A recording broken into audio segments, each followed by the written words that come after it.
You're listening to the DolphinsTalk.com podcast, the longest-running Miami Dolphins podcast on the internet. We're always in control. And when you say Miami, you're talking to my ball. Cause we're the Miami Dolphins. Miami Dolphins. Miami Dolphins #1.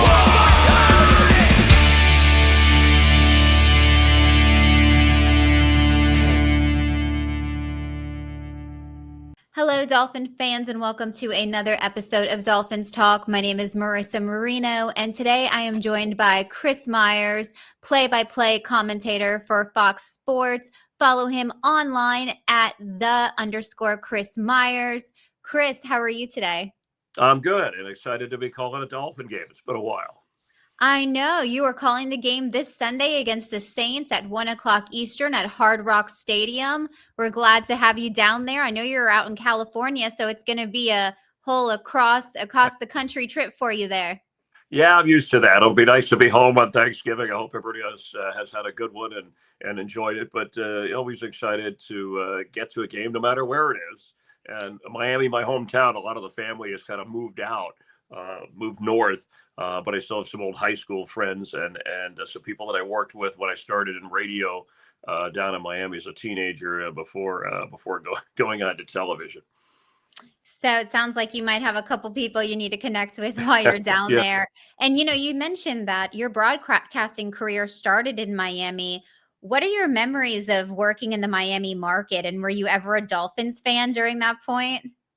Yeah, my family and friends all were. It's funny, as a kid, I always wanted to move to Los Angeles once I, was going to grow up. But I went to school with a relative of Don Shula, and now, of course, his grandson is defensive coordinator of the Rams. So Dave Shula was in my high school class and on our high school football team at Chaminade, which is now Chaminade Madonna, the school there in Hollywood. And so I have great memories of the Dolphins. And as a very young child, the perfect season, of course. And then one of my first interviews was Muhammad Ali at the Fontainebleau Hotel on Miami Beach, and then Don Shula when I started to do radio, leaving my high school humanities class at 15 and 16 it was WKAT radio, Cat with a K, was on Miami Beach on Alton Road. And then later, WIOD radio, which of course was the Dolphins radio station back then. So a lot of fond memories of, and Bob Greasy and just some of the great players, Nat Moore, that through the years people have hung on to, and the no-name defense. But Don Shula was, I felt fortunate to kind of interview him early. He helped me as a broadcaster kind of understand dealing with coaches and who have deadlines and have specific time for answering questions and being around the Dolphins at that time. A lot of fond memories. And I've been, I have a soft spot because that's where I grew up. So I've become impartial calling games, and having moved through the years, you actually spend time in New Orleans. So the Saints, that's where I met my wife. So things, you have connections.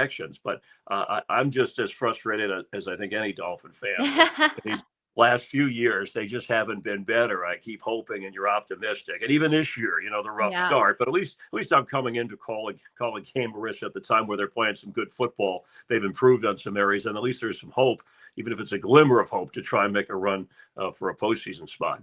Yes, I'm hoping that you'll continue to bring us some good luck while you're down there broadcasting. And we'll get right into the nitty-gritty of this Dolphins team. And we'll start at the top with their head coach, Mike McDaniel, who's kind of coaching for his job as he's been on the hot seat. The general manager, Chris Grier, as you know, was fired less than a month ago.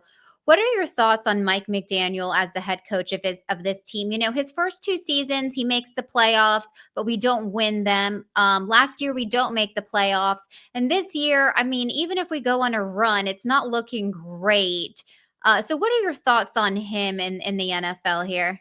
Yeah, keeping it to him specifically, and I'm not in the business of which coaches should be fired or hired, but Right.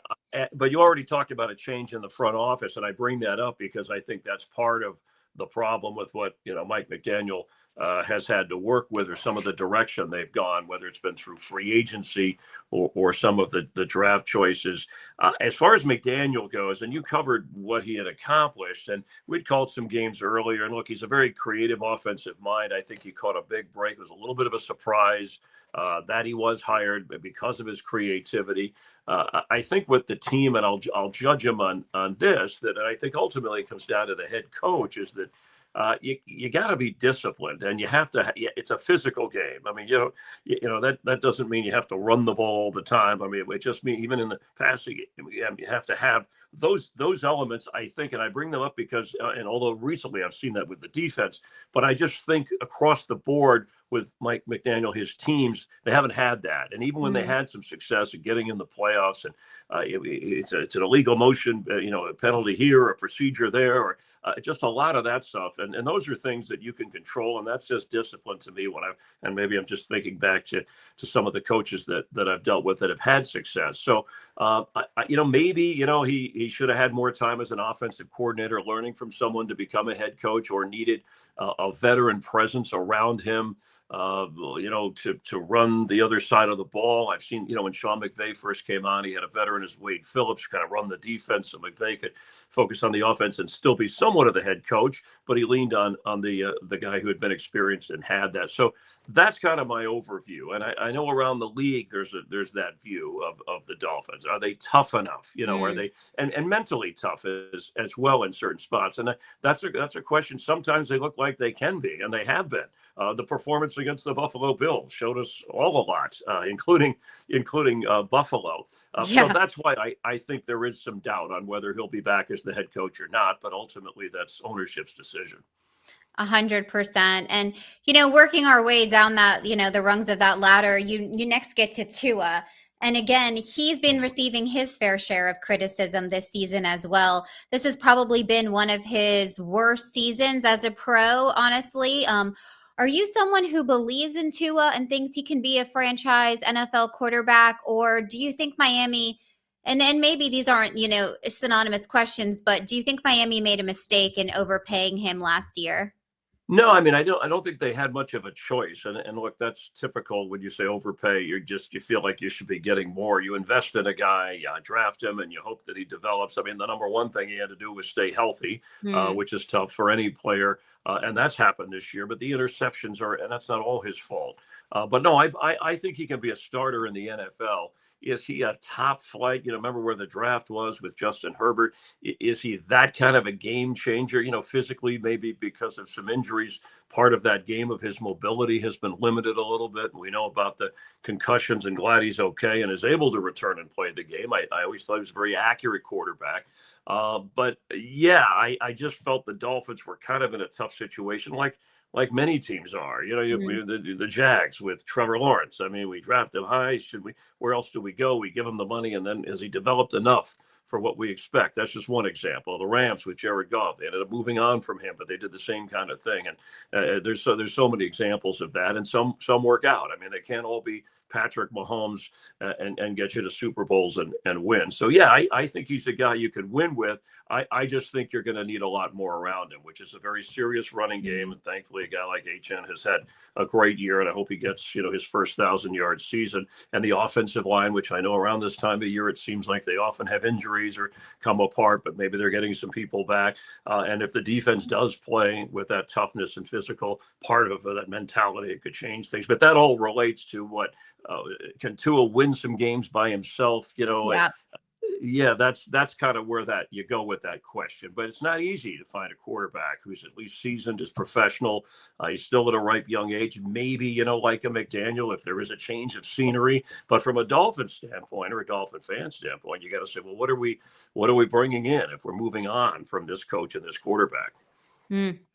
Yeah, no, absolutely. And there's I know there are some coaches available, but as far as quarterbacks right now, there's a lot of mid-level quarterbacks available, out there. So we'll see what happens with him. Miami in this game that you're going to be calling, they come into this game winning 3 of their last 4, including that dominating win over Buffalo that you mentioned. Their schedule the rest of the way isn't overly daunting with Aaron Rodgers and Baker Mayfield injuries. They kind of catch a break with that. And then they face a couple backups possibly. Do you think this Miami team at 4-7 can possibly win 5 of their last 6 games or win out and make a run to a wild card spot? Or is that Miami Dolphin fans just really clinging to grasping any straws they can? Well, I think it would have been the latter, except that Buffalo win was so impressive, and it wasn't Yeah. like the Bills were cruising through their season, right? And how can they overlook a division rival? So that really wowed me, and I think winning 4 out of 6 is probably more realistic when I glance at the schedule the rest of the way for them. But what I do see as encouraging signs, is to talk about the health of the offensive line, is the defense, even though opposing quarterbacks are completing a high percentage, they've cut the points in this mini run. I mean, they were giving up 30 a game, and now it's down to like 16 or 17. So that's an area that the defense, to me, if you're able to keep them in games, and I know it was kind of an ugly win against Washington, but it was a game they did win. I mean, that's a game they would have lost previously, or at least they were doing that earlier in the season. So and how explosive is the offense, right? Where it's, yes, you have Jalen Waddle, but who else steps up in the receiving game? I like the way they're working in Jalen Wright a little more. So I think, balance and just playing maybe a little bit of above average football. But yeah, 5 out of 6 would be a tough challenge. That last game, you're at the Patriots, but that might not be a game that means a whole lot if New England has the division wrapped up or a certain seeding. And so even though that would be on the road and possibly in cold weather based on January in New England. But yeah, I think they will make a run. I think that certainly the next 4 games, and I know they'll get Burrow back. He's on his way back, so they'll get Cincinnati. But I think those are winnable games, even realistically, even if you're not a Dolphin fan. But you got to watch, how did they come out of this bye week? Where did they improve other than getting healthier in a few areas? And what else did they add to the offense? And how do they, is Tua on his game? Is he not turning it over with trying to force things? And some of that, again, is the receivers, and you haven't had Tyreek Hill. I know all that. But yeah, I think that's what kind of would excite me, or excites me about this game. And the Saints, look, they're a team that has changed personnel. They're rebooting, and they're kind of a mess. I mean, they may have found their quarterback in Tyler Shuck, but they do have a rookie head coach who's learning some play calling, and Kellen Moore, from a head coaching standpoint, they had success with the Eagles and other places. He's had some problems with that. So they're at least getting this team at the right time, especially as they come out of the bye. 100%. We shall see what happens. I know that the Saints don't have a great record, but I do blame a lot of that on the offense. And I know that their defense is not something to be messed with. So I'll be interested to see how the Dolphins offense goes up against that defense. So kind of looking at this AFC as a kind of a big picture, do you think we see a surprise team in the AFC, kind of make it far to the Super Bowl this year, like an Indy, Denver, maybe even New England? Or do you still think that KC or Baltimore find a way to get to the Super Bowl?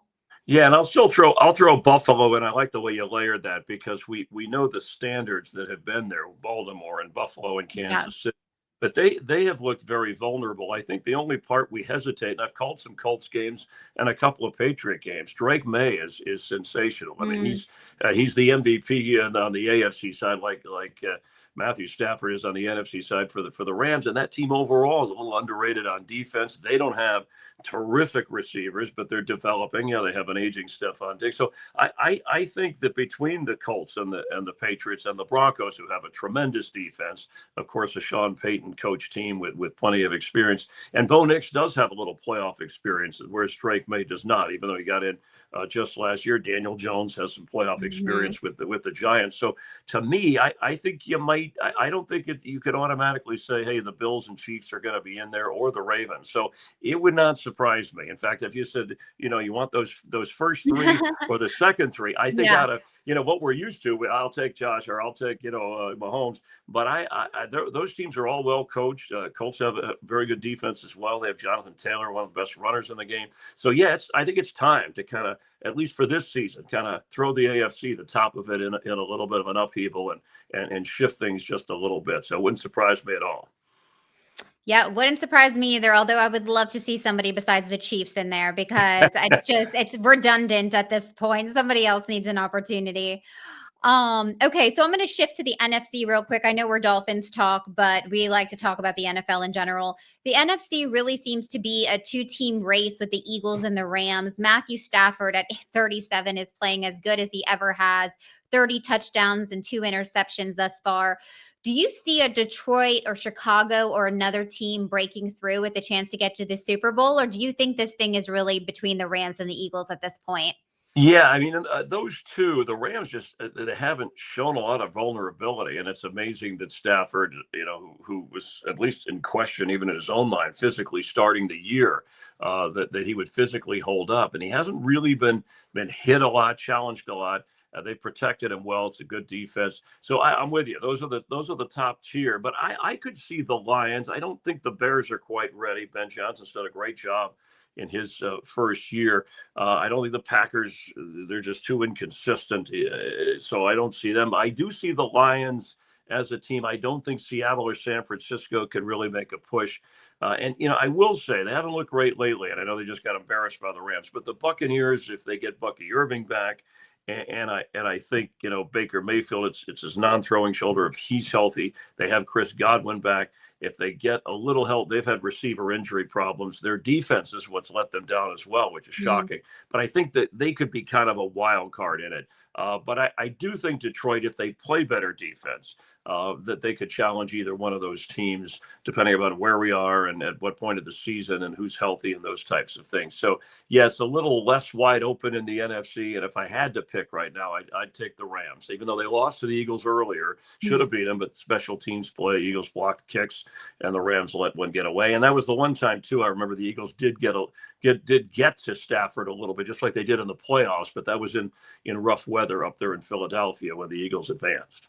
Yeah. And again, would be nice to not see also the Eagles again all the time. So it'd be good if we can shake things up a little bit, Chris. I'm ready for it. So this is a totally random off-topic question, but I have to ask it, and you are welcome to answer or not answer. But you were the first person, I believe, to interview Simpson after that whole murder trial. And I just have to know, what was that like for you? If you're willing to answer any of that, I just think it's so absolutely incredible. Like, I have no idea if they approached you for the interview and just like what that whole thing was like for you in that experience. Yeah, no, and I'm glad to talk about it. I actually have, I wrote a book that came out last year. It's also an audio book called That Deserves a Wow. It does talk about my Emmy days and covering stories. And there's a lot of that in there. That first live O.J. Simpson interview after both trials, the wrongful death lawsuit, and of course the double murder trial, along with other things covering Super Bowls and World Series. So it's a book about sports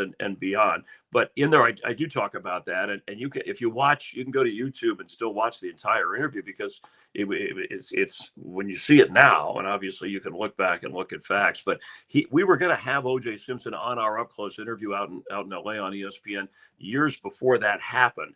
And then when it happened, obviously things changed. But once he was not found guilty, we'll say, he did say, "Hey, you still want me to come on your show?" And I said, "Well, yeah," but we had our guest coordinator. But I said that, what we want to talk about is going to be a little bit different. I mean, after this trial that we were all captivated by.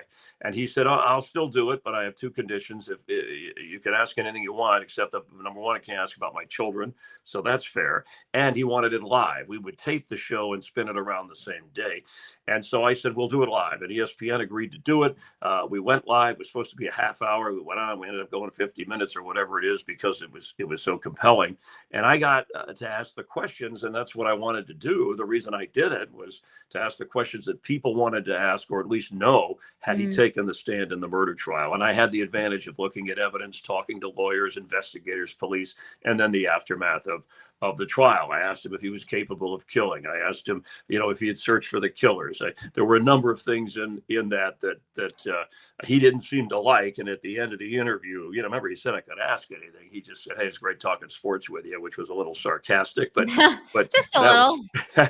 But that was, it was intense. I will say that. And I can honestly say I went in open-minded, but there wasn't any question in my mind after looking at evidence, even in talking to him, spinning his stories, not connecting or backing up the facts. It's amazing he was not found guilty for whatever reason people can judge, but there was no doubt in my mind after that. But yeah, it started out as a sports interview concept, turned into a much bigger news event, but it was something that I'm glad they allowed me to kind of meet the challenge and do that, because I think people at the time, it was one of those things where everybody gathered around it. I mean, Howard Stern talked about it, Jay Leno, Entertainment Tonight, et cetera, because nobody had seen him talk live. And then after that, of course, maybe years after, he was all over the place. And I think people could see what he was all about. Yeah, even to this day, I mean, still highly talked about. So the fact that you were a part of that is absolutely, I'm sure it's like looking back now, it's like, wow, how insane was that? But thank you for sharing that with us. I know people who follow you in your career have seen that, and to get a little insight on that is really nice. So I know you're a busy guy. You've got to get ready for this game. Before we get you out of here, we do this fun little thing with all of our guests called the Dolphins Talk Speed Round. And it's 5 lighthearted questions that we ask you. And off the top of your head, just whatever answer pops up into your head. So, okay. Chris, if you're ready, we're going to give it a shot. All right. All right. So first question is, what is your favorite sporting event that you have covered in your career?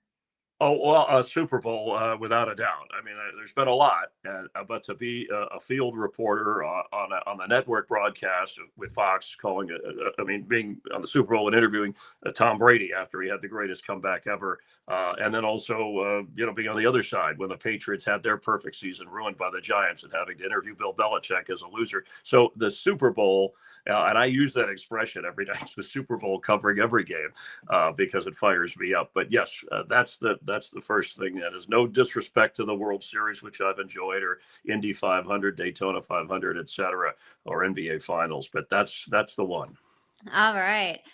Question number 2, what is your favorite late night snack?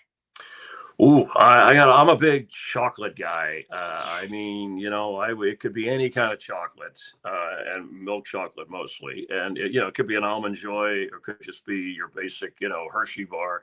But it's some kind of chocolate would be it. And I know it's not good to eat that late at night, although dark chocolate is supposed to help you sleep. But yeah, big milk chocolate guy. Oh, love it. Got a little candy jar there somewhere in the house, I have a feeling. Yeah, in the background. All right. Next question. If you didn't work in sports broadcasting, what job do you think you would have possibly done? Yeah, I thought about, the only other thing, since I started so young in sports, as a radio and TV, and just really didn't think of anything else. Maybe I did study some law, and it was really sports law, but maybe being a lawyer, from a standpoint of either an agent or representing a team from some kind of standpoint. I don't know if I was cut out for that. But trial lawyer kind of was something I thought about a little bit.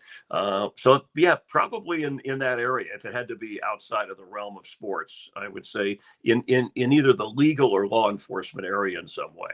Well, you're obviously very good with your words, so I feel like that would transfer over very well into that arena. Okay. Question 4. What was your favorite athlete when you were a kid? Wow, that's a good one. I had a few, and there's some, there were some baseball players that come to mind, and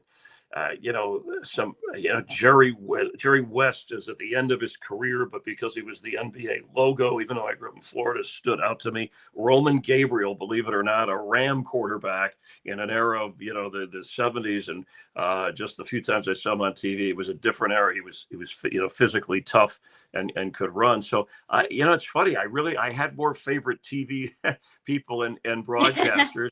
I'll just think too, but the Dolphins too. I couldn't not like, there's so many cool guys, but Larry Zonka, the Zonka kick, when I just think back, and then, having interviewed him later, met him, he would be one of my favorites. I think of toughness and a guy who would run over people, represent his team. And again, in a different era of football, when you see those guys today, I'll think, hey, that reminds me of Larry Zonka. So that's one that I would say would be at the top of the list. And he's still active. He's on social media and Twitter every Sunday tweeting about the Dolphins game. So gotta love it. Final question, and if there's not one that comes to the top of your head, that's fine. But is there a really good piece of advice you've received that stands out to you over the years? Yeah, I mean, one basic thing that would work in any profession, and when I've spoken for colleges and their media classes or people that study broadcasting, the first thing is, be prepared, be on time, get along with people, those kinds of things. Do more than the job requires. Those are basic. But I would say the sooner you find your passion. You have to think about that, but then you also have to think about your skill set. Does it Mm. go with your passion? And if it doesn't, you have to kind of connect the two. Some people want to be on the air. They love sports broadcasting, but they're not really cut out for, they're not as comfortable in front of it. So they end up being producer, or there's some path, producers, directors, or something else that they can do in the field. Some people behind the scenes say, hey, I'm good enough, I want to be on camera, and they work at it. So I would say follow your dream and try to be as realistic as you can, and don't give up on it. Those were the kind of things that I had from people, and a lot of them in South Florida. I had some really nice people. I think guys like Bernie Rosen was around, Larry King, who did radio, and Edwin Pope, who was a writer. And they were when I was a young kid there, very supportive of just throwing out little things, little pieces of advice, and don't have any regrets. That's something my mom always taught me. So I know that's a lot of things in one, but those are all important to me that I kind of go through and have gone through. And I think if people use those or think about those, that they'll be ahead of the game.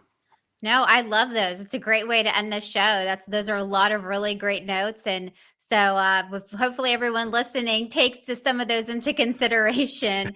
Well, Chris, we thank you so much. Again, everyone, Chris Myers, play-by-play commentator for Fox Sports. Again, you can follow him on Twitter at @_Chris Myers. And again, you can listen to him calling the game on Sunday against the Saints at 1 p.m. Eastern on Fox. Chris, before you get out of here, looking forward to your Thanksgiving tomorrow? Yes, I am. I will enjoy football. That's always what it was for me. Yeah. Even with family, you said, hey, it's time to eat. I was always kind of watching the TV. So I'll be doing that since I'm not working, and I've worked some Thanksgivings in the past. But yes, thankful for a lot of things. And thank you. It was nice meeting you. Thanks for having me on.